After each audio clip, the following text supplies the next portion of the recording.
Detection start होगी 5 second बाद। Start. उपाध्यक्ष महोदय, आज स्वतंत्र भारत में जब हिंदी इस देश की राष्ट्रभाषा घोषित हो चुकी है, अब संघर्ष अथवा विरोध का समय नहीं रहा। आज का समय ठोस रचनात्मक कार्य का समय है।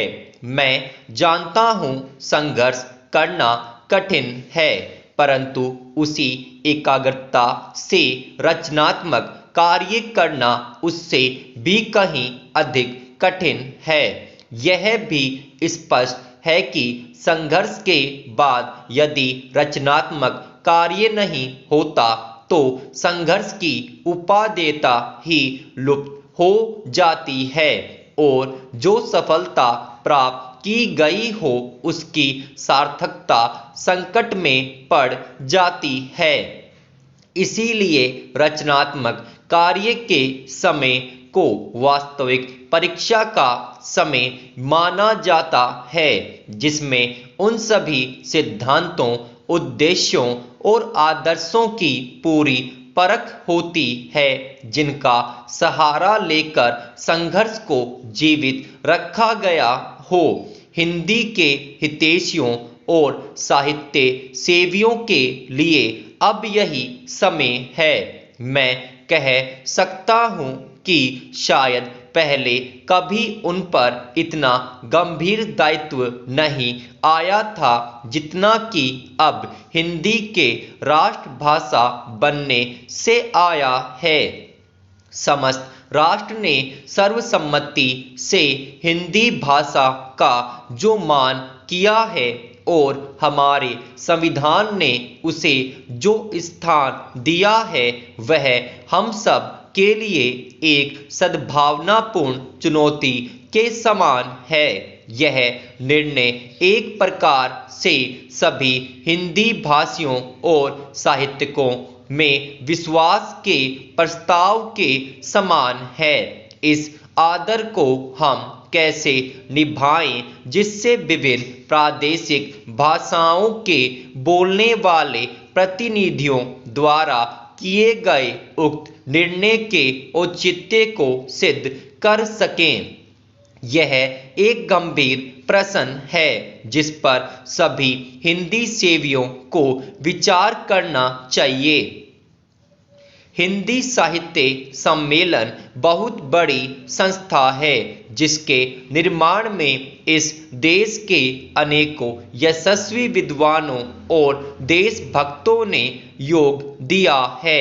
मैं समझता हूँ कि यद्यपि सम्मेलन की स्थापना हिंदी के प्रचारार्थ हुई थी, इसे हिंदी भाषी क्षेत्रों में प्रादेशिक भाषाओं के प्रचार का कार्य भी अपने हाथ में ले लेना चाहिए।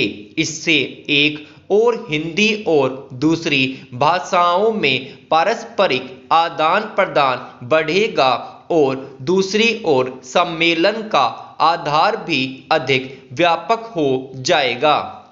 मेरे विचार से यह कार्य राष्ट्रीय साहित्य, हिंदी भाषा और हिंदी साहित्य सम्मेलन तीनों के हित की दृष्टि से उचित होगा।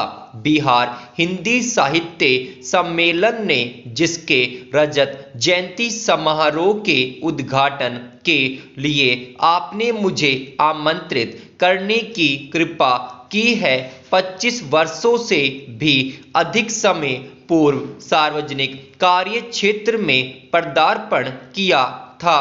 इस राज्य के सभी लोग सम्मेलन की सेवाओं से भली प्रकार परिचित हैं। मैं आशा करता हूँ कि यह रजत जयंती समारोह इस राज्य के साहित्य सेवियों को और अधिक बल देगा, जिससे वे साहित्य की समृद्धि द्वारा और हिंदी तथा अहिंदी प्रदेशों के बीच पूर्ण सद्भावना का वातावरण तैयार करके इस राज्य के लोगों की ही नहीं बल्कि देश भर की सेवा कर सकेंगे।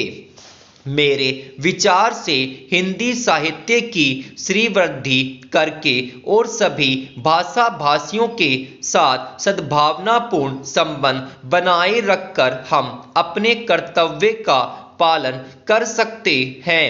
कम से कम इस ओर सबका ध्यान आकृष्ट हो चुका है।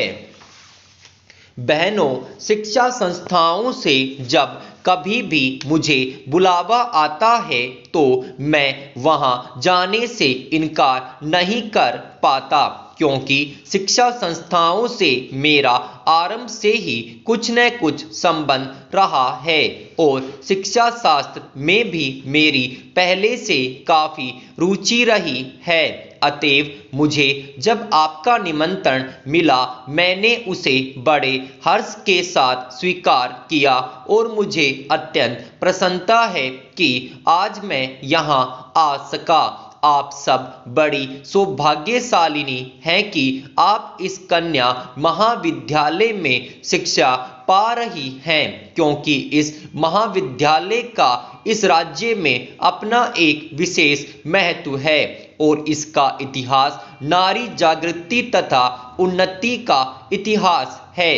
इसकी स्थापना उच्च आदर्शों को लेकर एवं नारी जागृति तथा राष्ट्रीय उन्नति की पुनीत भावनाओं से प्रेरित होकर आज से बहुत साल पहले एक ऐसे सच्चे समाज सुधारक के द्वारा हुई थी जिनके हृदय में मुख्यतः नारी जाति के प्रति विशेष गौरव और महान आदर था। आप सबको मालूम ही होगा कि हमारे देश में दो प्रकार की शिक्षा संस्थाएं विद्यमान हैं।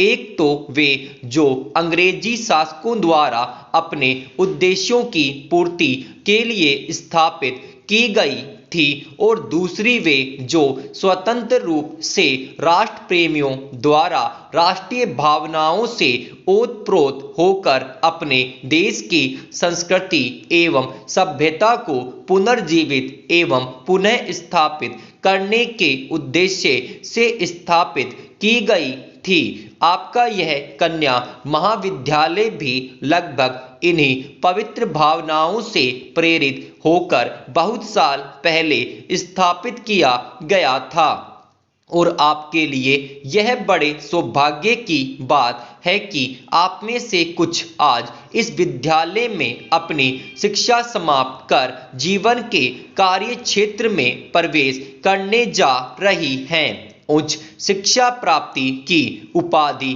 जो आपको मिल चुकी है आपकी एक अमूल्य निधि है जिससे आपकी गुरुता और भी बढ़ती है। आप में से जो आज प्रमाण पत्र लेकर जा रही हैं वे इस विद्यालय के सीमित दायरे में से निकलकर जीवन के विशाल प्रांगण में कर्मठ कार्य क्षेत्र में प्रवेश कर रही हैं। आपके कंधों पर जीवन का महत्वपूर्ण उत्तरदायित्व है और मुझे पूरा भरोसा है कि आप अपनी शिक्षा और अनुभव के बल और आधार पर उसे योग्यतापूर्वक संभाल सकने में सफल हो सकेंगी। अब तक आपका विद्यार्थी जीवन रहा, अब आगे आप व्यवहारिक एवं क्रियात्मक जीवन रहेगा और आपको अपने जीवन के कार्य क्षेत्र में अनेक समस्याओं का सामना करते हुए आगे बढ़ना है। मुझे आशा है कि आपने यहाँ जो शिक्षा दीक्षा ग्रहण की उससे आप शक्ति और स्फूर्ति ग्रहण कर स्वतंत्र देश की दायित्वपूर्ण नागरिकाओं की भांति उसे निभा सकेंगी। यह सब आपके लिए तभी संभव होगा जब आप यह भली भांति समझ लेंगी कि आपको अपने जीवन में क्या करना है। आप सब यह भली भांति जानती ही होंगी कि प्राचीन काल में हमारे देश में स्त्रियों का कितना महत्वपूर्ण व उत्कृष्ट